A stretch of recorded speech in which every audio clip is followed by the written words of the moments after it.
Good afternoon, Standard 10, boys and girls. Welcome back to geometry lecture. Look at the figure. We have two figures here. In both figures, we can see one thing common. There is only single tangent. There are two tangents. When the point is on the circle, you can draw one or many tangents through that. But the point is outside circle, you can draw only two tangents. Here, always tangent is perpendicular radius. If radius is perpendicular to a line, then that line is tangent. That is tangent theorem. If the radius is perpendicular to a line at the outer end, then that line is called tangent. Converse. If line is tangent, then radius will be perpendicular. This is tangent and perpendicular. In the textbook, theorem is given. You can write down and learn down. Once again, here in the figure, 0, that is, O is the center.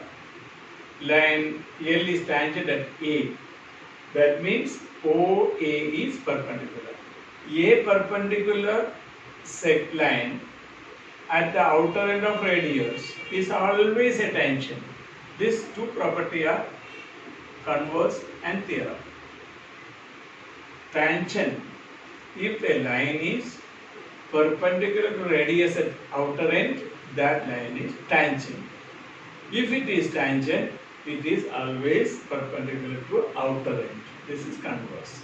Now come back. I said, on a point on the circle, you can draw innumerable number of lines like this.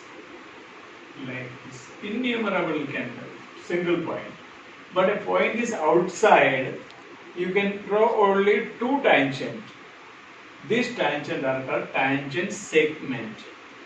From outside point P, I draw the tangent PM and PT. PM and PT are equal because that is tangent segment. Drawn from an outside point, that segment will be congruent. This is tangent, and up to here P to M is segment.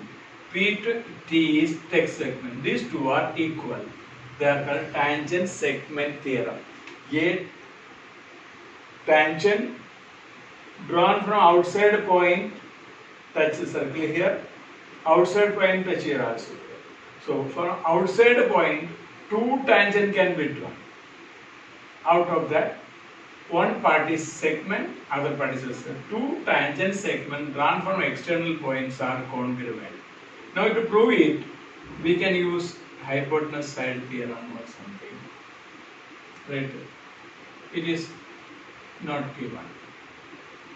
This is radius. This is 90 degree radius theorem, tangent radius. This is common side. So this is common side. So this hypotenuse side theorem. Hypotenuse side theorem. Two triangles are congruent. Which triangle? Number 1 and 2 are congruent by hypotenuse side theorem. Hypotenuse side theorem. Therefore, MB congruent to TP. Prove. Very simple line. Two triangles, you construction done, joined to OP and this OM and OT. Now taking triangle 1, this is radius of the same circle, this is common side, common hypotenuse side, these angles are 90 degree. Hypotenuse and side, the two triangles are congruent, therefore MP congruent to TM, TP, either PT congruent to PM. Corresponding sides of congruent triangle. This also proved. By right and we learned the theorem from the textbook by heart. 90% it will not come for proof, but it come in the questions to solve. Okay, best of luck.